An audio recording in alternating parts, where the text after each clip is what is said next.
원래 이 시간은 제 시간이 아닙니다. 여러분들 시간표에 보시면은 아시겠지만 원래는 심우창 목사님 시간입니다. 근데 심 목사님이 아프셔서 못 오게 되셔서 이제 신승희 목사님이 저보고 대신하라고, 부사수니까 이제 그 일을 대신하라고 이렇게 얘기해 주셔서 어쩔 수 없이 이 자리에 서게 되었습니다. 제가 이제 신 목사님께 시조사 나가면서 출퇴근하면서 좀 이렇게 배운 지 한 3주 조금 지났는데요. 제가 한 2주 전에 저도 알아 누웠습니다. 막상 이제 신 목사님한테 이제 배우면서 보니까 이 일이 장난이 아니더라고요.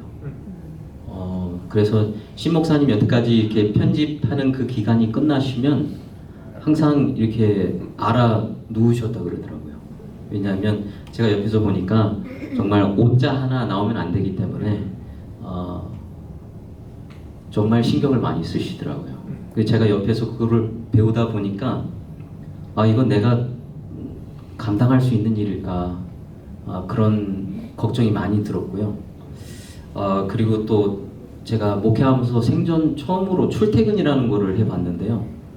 이제 육체적으로도 이게 감당하기가 좀 쉽지 않았구나. 그리고 정신적으로도 제가 좀 스트레스를 좀 받았던 것 같아요. 그래서 갑자기 이제 제가 금요일 날 설교를 해야 되는데 갑자기 제가 아프게 돼가지고 뭐 금, 토, 일, 3일 동안 아무것도 못 먹고 알아서 이렇게 눕고 3일 앓고 이제 좀 낫는데요.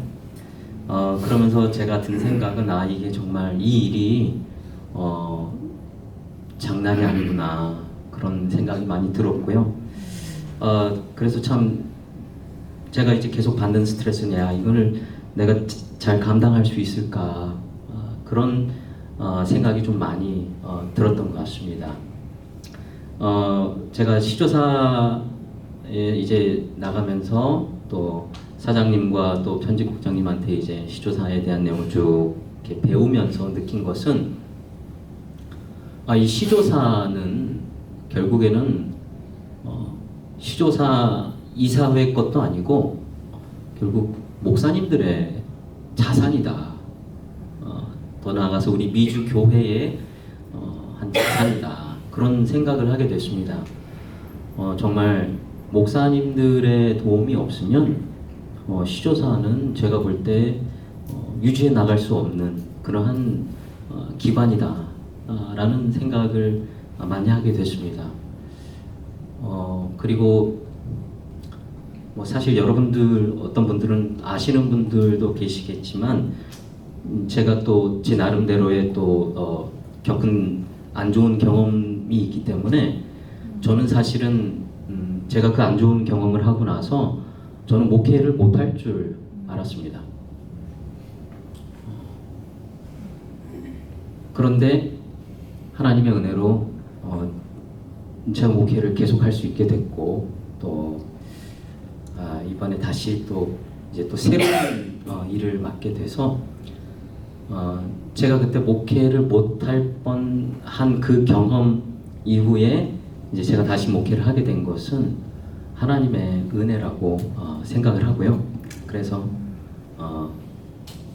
제 능력이 될지는 모르겠지만 능력이 되는 한 최선을 다해서 또 제게 맡겨진 새로운 일을 최선을 다해서 해보려고 합니다. 여러 목사님들께서 꼭 좀 잘 좀 도와주시고 가르쳐 주시고 좀 지도 편달을 부탁드리겠습니다.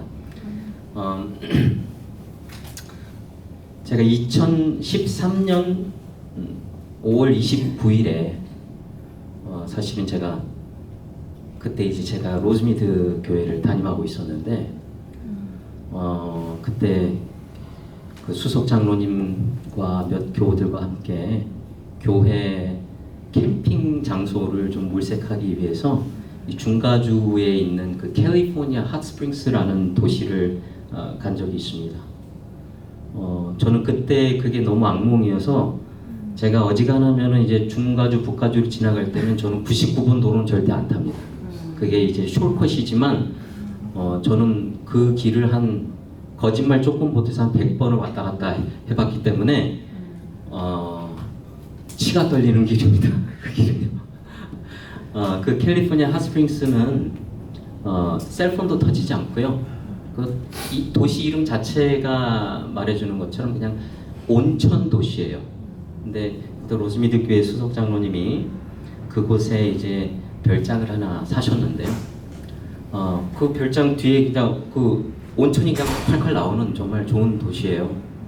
근데 이제 그 장로님 별장 그 옆에 또 캠핑 장소가 있어서 여기 교회 전체 캠핑을 왔으면 좋겠다 그런 생각이 들어서 하여튼 교우들하고 이제 같이 그 장로님 별장에 묵으면서 또 이렇게 캠핑 장소로 물색하러 갔다가 그 별장에 이제 다른 분들은 다 이제 백야드에서 이제 다 온천을 하고 계셨는데 저는 잠깐 밖으로 나왔다가 이제 드라이브웨이 밖으로 나왔다가 좀 수상해 보이는 사람이 한 사람이 있었어요. 아무리 봐도 너무 수상하고 근데 그 사람이 제 색 가방을 들고 있는 거예요. 그게 색깔이 확 띄는 오렌지색 가방이었는데 그래서 제가 아무리 봐도 도둑인 것 같아가지고 도둑이야! 하고 큰 소리를 쳤어요. 그랬더니 그 사람이 그 가방을 탁 떨궈놓고 놀라서 그냥 후다닥 도망을 가는 거예요. 제가 그때 너무 무서워가지고 우리 교우들이 나오길 좀 기다렸어요. 나오길 기다렸다가 이제 같이 좀 쫓아간다고 도망간 곳을 뛰어갔는데 이미 뭐 사라져버리고 없었어요. 이제 돌아와 보니까 그 제 가방, 그러니까 제 가방에다가 그 열어봤더니 거기는 그 가방이 제 수영복 가방이었거든요. 온천한 그래서 젖은 수영복이 이렇게 들어있었던 가방인데 거기에 제 랩탑이 들어가 있더라고요. 랩탑 가방에서 빼서 훔쳐가려고 했던 것 같았어요. 뭐 다른 건 안 잊어버린 것 같아가지고 근데 이제 장로님 그 수석 장로님이 확인해 보니까 자기 돈이 없어졌대요. 그래가지고 이건 안 되겠다 싶어가지고 이제 저희가 거기 우체국이 그 바로 옆에 있는데 거기는 셀폰도 안 터지니까 우체국에 가가지고 911에 좀 신고를 해달라고 그래서 이제 셰리프가 왔어요. 그 셰리프가 와서 저희가 이게 자초지종을 쭉 설명했어요. 그랬더니 그리고 인상착의를 설명했더니 그분이 그럼 내가 그 사람 내가 누군지 알 것 같다. 내가 한번 가서 확인해 보고 오겠다. 그래서 이제 셰리프가 그분을 갔다가 한 30분 정도 지나서 다시 왔어요. 그러더니 이 셰리프가 갑자기 저희들한테 내가 이 집을 좀 서치해도 되고 당신들의 소지품을 좀 확인해도 되겠냐 그러는 거예요. 그래서 제가 우리가 다 좀 이상하다 생각이 좀 들었어요.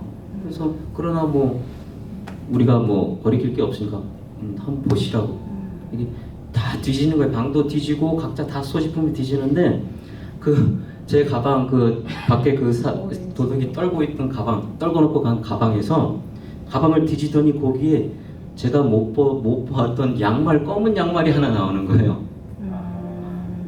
근데 그 검은 양말에 윤 장로님이 그 장로님이 캐시 10,000불이 넘는 돈을 거기다 갖고 계셨던 거예요. 그 제가 처음에는 그 가방에 검색 다 이게 다 수영복 가방이고 그래가지고 제대로 보지 않았고 그냥 저는 랩탑만 확인했었어요.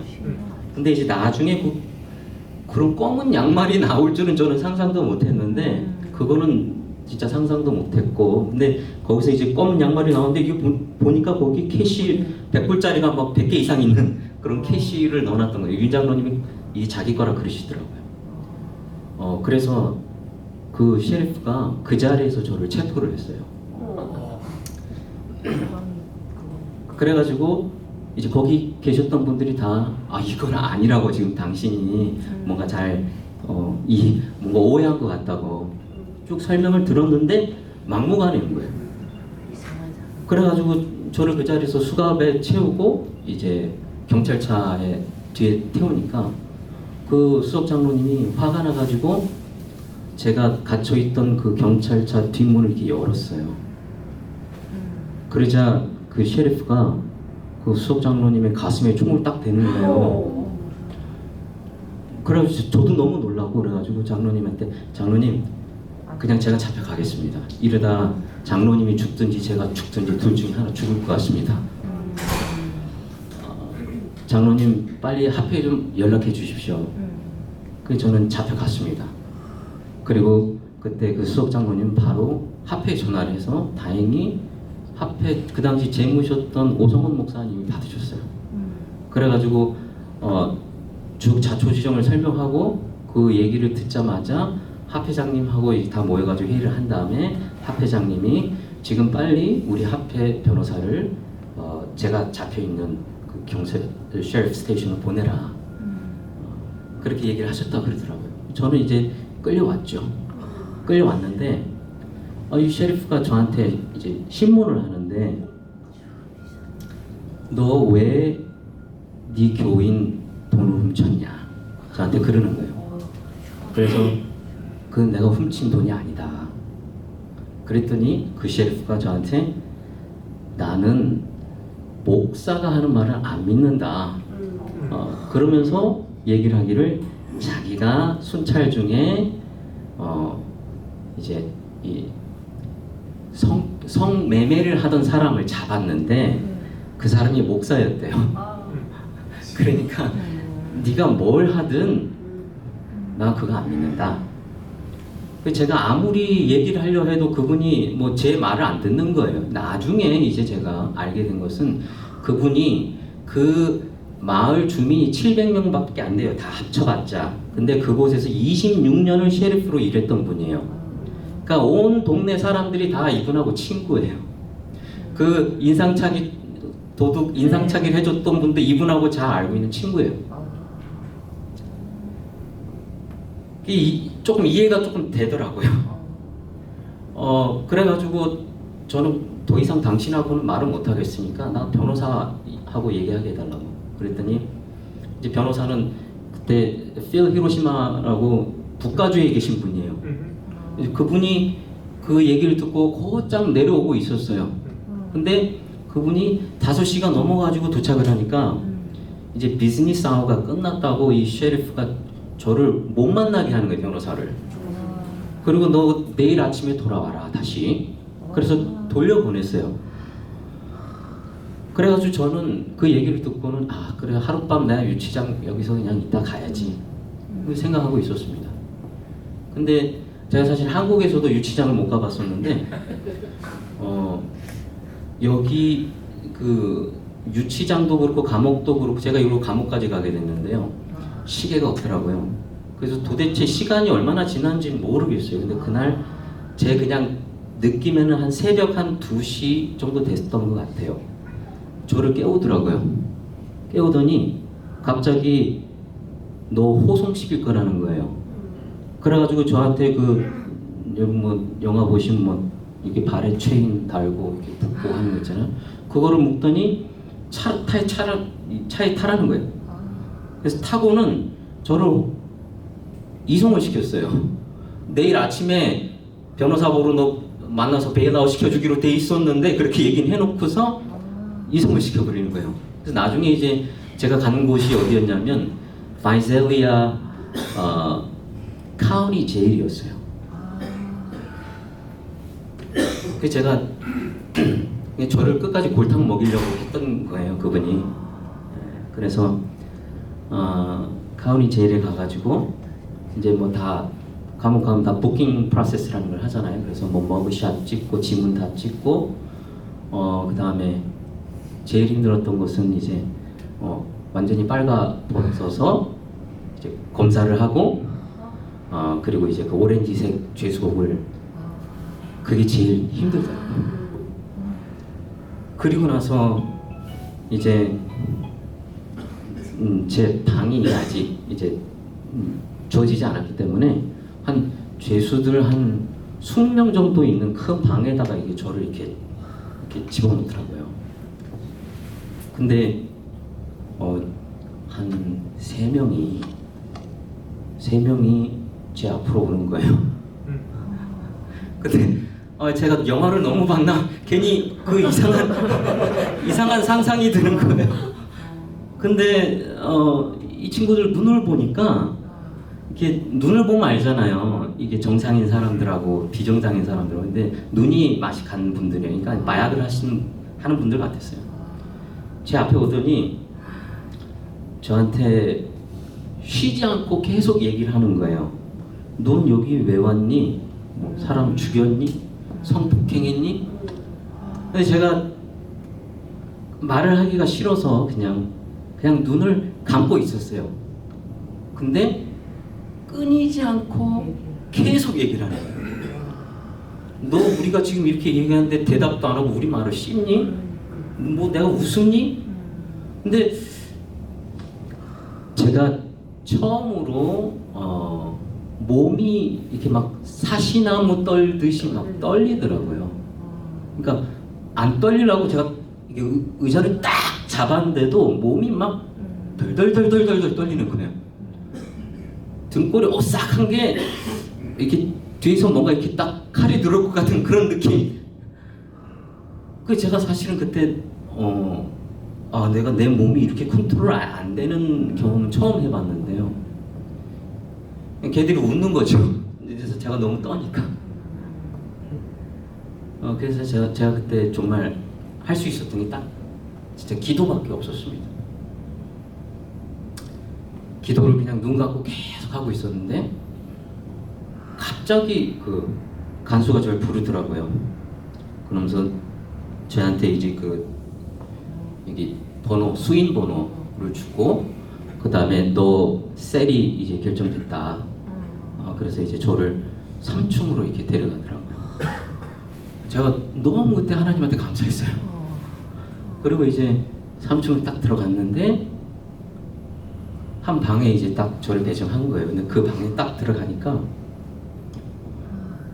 3명의 그 죄수가 있었는데 딱 보니까 저보다 다 나이는 어려 보여요. 한 사람은 코리안 아메리칸 조씨 성을 가진 한국 사람이었고, 한 사람은 타이 사람이었고, 한 사람은 필리핀 사람이었어요. 제가 그 한국 사람을 보고 울었어요. 감옥에서 한국 사람 만나기 이렇게 반가울 수가 없는 거예요. 그래서 이제 그 친구들은 다 기분이 좋은 거예요. 왜냐면 신빙이 들어온 거니까.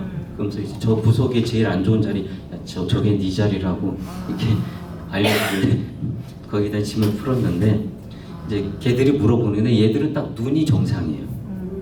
그리고 다 아시안들이라서 제가 쭉 자초지종을 얘기했더니 얘들은 거의 반 전문가예요.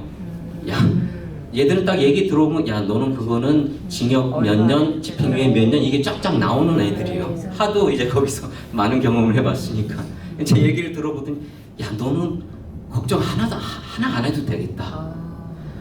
자기들은 돈이 없어가지고 변호사도 없어서 그냥 국선 변호인 쓰는데 너는 뭐 변호사 올 거 아니야.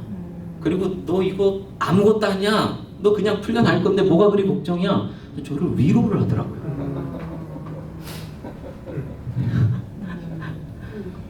그래서 제가 이 감옥도 사람 사는 데구나 그런 생각을 했고요.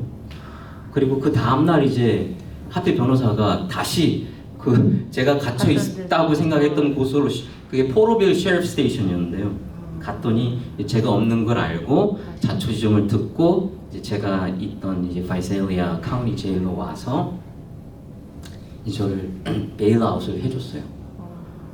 그래서 이제 베일아웃 하고 이제 나와가지고 합회장님이 사실은 2만 불 베일아웃 금액이었는데 갑자기 하려니까 뭐 여기 LA OK 보수금도 있지만 갑자기 하려니까 그것도 못 구하겠더라고요. 그래가지고 그 장로님이 자기 캐시 해가지고 그걸 합회장님이 그걸 들고 와서 베일아웃을 해서 저를 빼주는 거예요.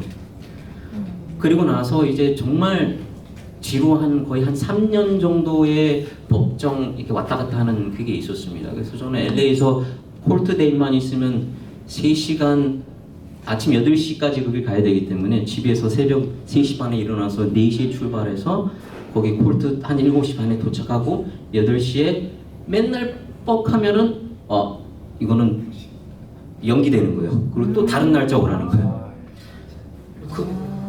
그게 그러니까 왔다 갔다 운전만 8시간인데요. 쉬지 않고.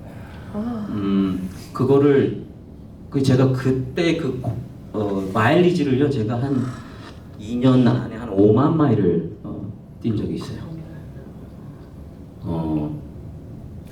근데 이제 저는 그때 영주권 자였고 시민권을 신청하기 직전에 이게 벌어진 일이에요. 그래서 저는 합 회장님하고 이거는 제가 도저히 전 끝까지 가겠습니다. 그랬는데 이제 그 필 히로시마라는 우리 합의 변호사가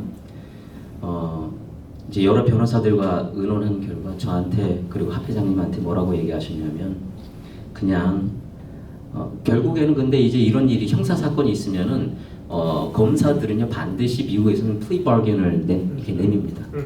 그래서 너 그냥 형량을 좀 낮춰줄 테니까 유죄를 인정해라.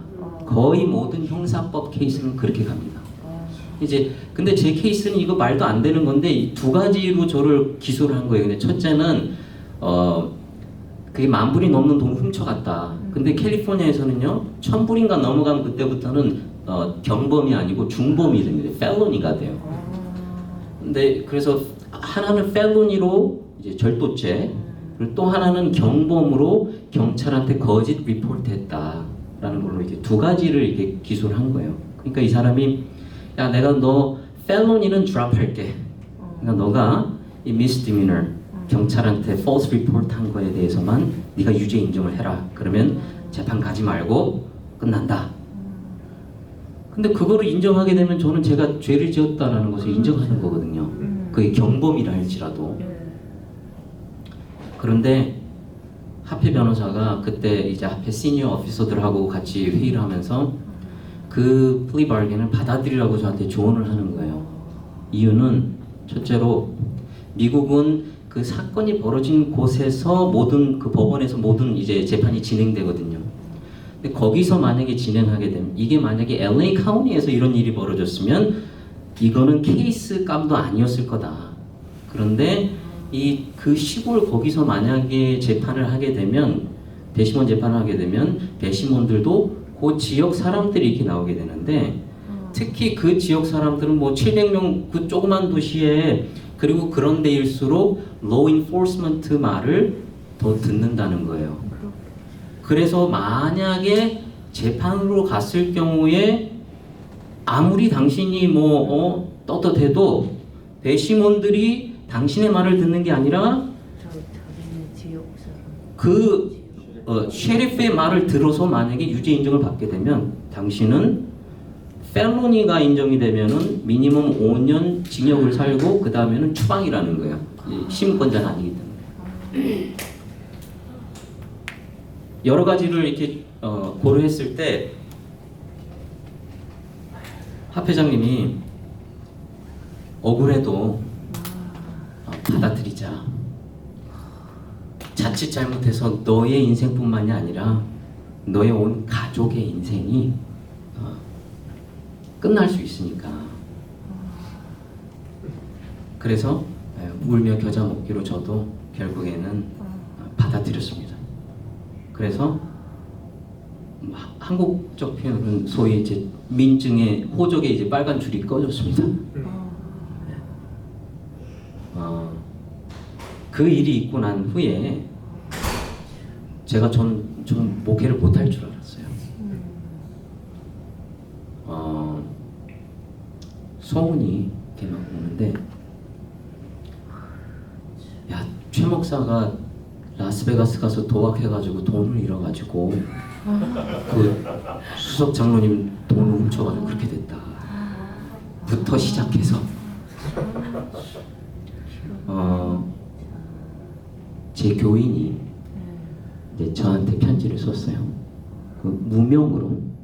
근데 그 편지의 내용에 목사님 이런 일이 일어난 거는 아니 땐 굴뚝에 연기가 왜 나겠냐는 말이 왜 있겠냐. 제가 그 편지 아직도 갖고 있습니다. 그거를 저하고 그 장로님한테 보냈어요.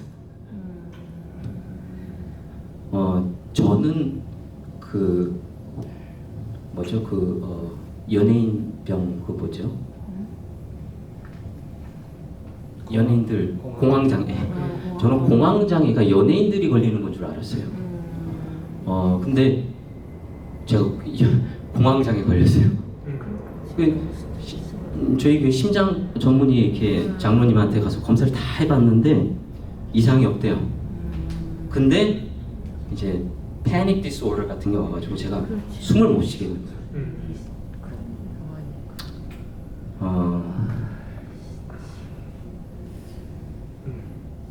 제가 한 3년을 그래서 왔다 갔다 했거든요.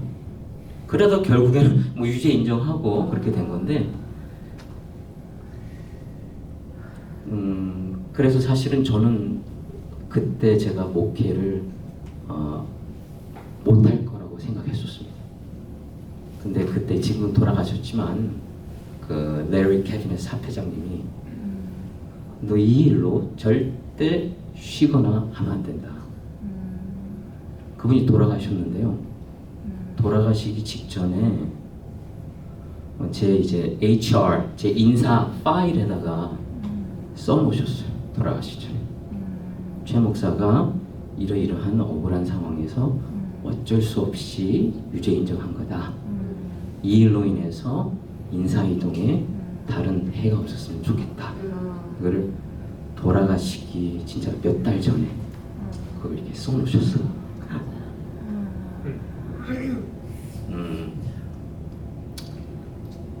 제가 그때 사실은 이제 합해 변호사는요, 이게 끝나기 전까지 너 그냥 lay low, 눈에 띄지 말라고 그랬어요. 막 뭐 나서서 하지도 말고 조용히 있으라고. 근데 제가 예전에 한번 총회 갔을 때 우리 김용진 목사님 한번 제가 좀 이렇게 알게 한 적이 있는데, 그때 총회에서 저를 뭐 정관위원을 하라고 이렇게 맡기셨는데 제가 그거를 도저히 못하겠다 그랬어요. 왜냐하면 그냥 저는 조용히 처박혀 있어야 되는 상황이었기 때문에. 그래서 사실은 제가 오해도 좀 받았어요. 저놈은 뭐 시키면 하는 거지 왜 안 해? 근데 제가 사실은 그거를 일일이 다 설명하기도 사실은 싫었어요.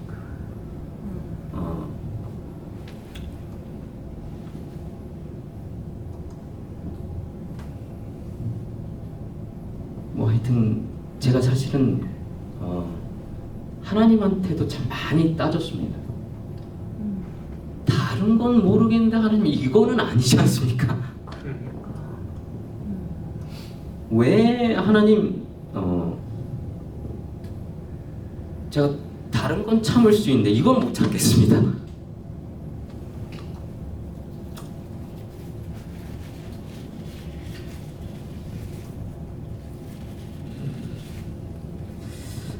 한 몇 년은 그렇게 보냈던 것 같아요.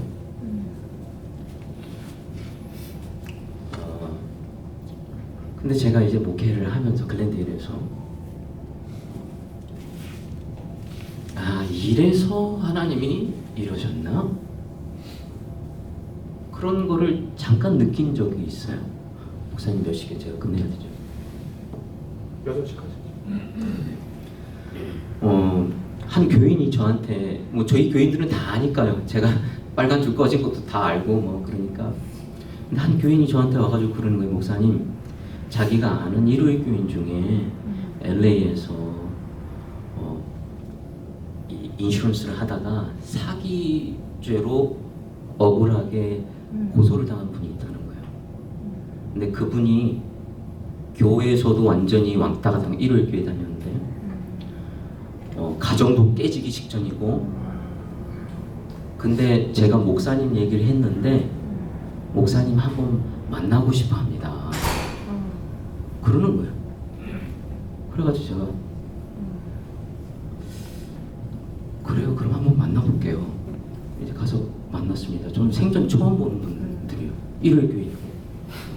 근데 이제 그분들 얘기를 쭉 이렇게 들어보니까 간단하게 얘기하면 이분들도 뭔가 오해를 받았어요. 그래가지고 LA 카운티 검찰한테 이제 기소를 당한 거예요. 근데 이제 그분들이 이제 경험하는 그 스텝들을 이제 저는 이제 다 제가 경험했던 그런 과정이니까 제가 이제 뭐 변호사 선임하는 것부터 뭐 그걸 다 이제 같이 그 집에 계속 왔다 갔다 첫날 갔는데 또 와줄 수 있네요. 또 갔어요. 계속 그 사람들이 가정도 깨지기 직전이었는데 그 사람들 만나면서 제가 그냥 조언을 조금씩 해줬어요. 짧게 얘기하면 결국에는요, 그분들이 이제 콜트 그분들도 이제는 끝났어요. 그분들도 결국에는 그 플리 바겐을 받아들이고 어느 정도 이제 아주 작은 유죄 인정을 하고 끝났는데, 이 일을 통해서 그분들이요 저희 교인이 됐어요.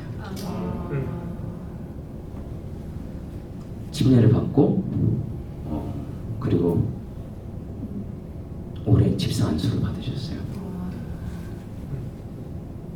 아직도 저는 그래도 사실은 제 마음에 응어리는 다 풀리진 않았지만 제가 느낀 거는 나 같은 한 사람 통해서 재림교회에는 들어보지도 못했고 발을 디뎌보지도 않는 사람들이 재림교인이 됐다.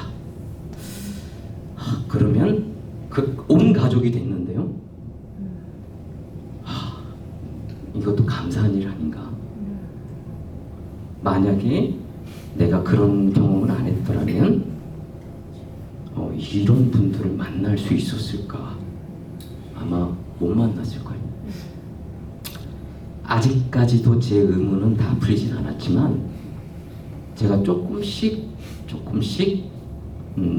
제가 이해할 수 없었던 그러한 이유들을 알아가고 있습니다.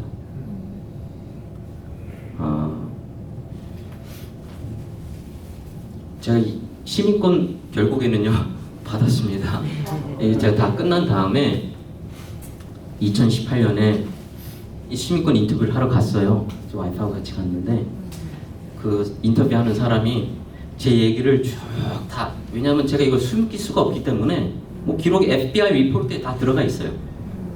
이거를 그 익스펀지를 해도 FBI 리포트에 남아 있습니다. 그래서 쭉 다 제가 데클러레이션을 써갔어요. 그래서 쭉 다 보여줬더니 그 사람이 인터뷰를 하면서 내가 볼 때 네 케이스는 시민권 받는 데는 문제는 없을 것 같지만 이건 내가 결정할 수 없고 슈퍼바이저가 할 거다.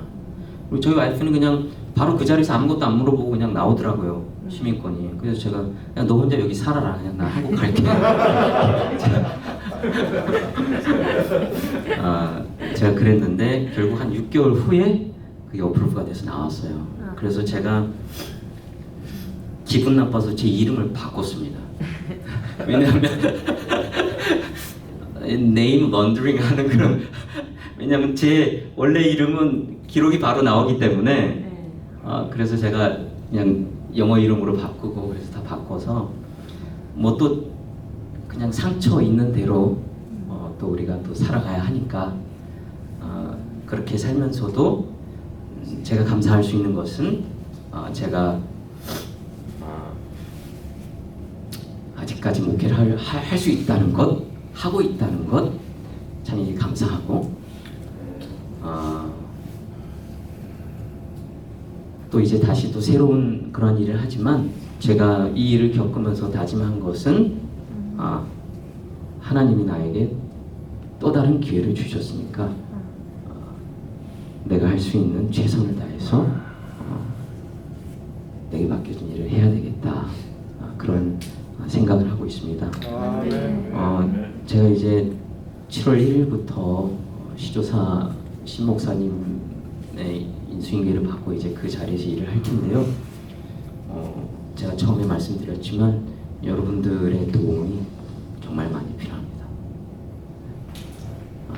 많이 도와주시고, 시조사는 여러분 목사님들이 도와주시지 않으면 진짜 무너집니다. 여러분들께서 많이 좀 도와주시고, 그래서 저도 하나님이 제게 다시 주신 이 목회의 기회를 최대한 선용해서 최선을 다해서 노력하겠습니다. 여러분들께서 많이 도와주시고 가르쳐 주십시오. 감사합니다. 네. 여기 잠깐 있고요. 우리 최 목사님이 이제 또 다른 챕터의 새로운 사역지로 이동하시는데 특별한 좀 축복 기도를 했으면 좋겠다 싶어서 우리 임종 목사님 잠깐 나오셔서 우리 최 목사님 새로운 발걸음에 하나님께서 함께 하시기를. 목사님, 예. 제가 우리 최 목사님 가운데 오신 우리 목사님. 예, 그럴까요? 예, 그럼 좋겠습니다. 예, 최 목사님 일로 오시고요. 예.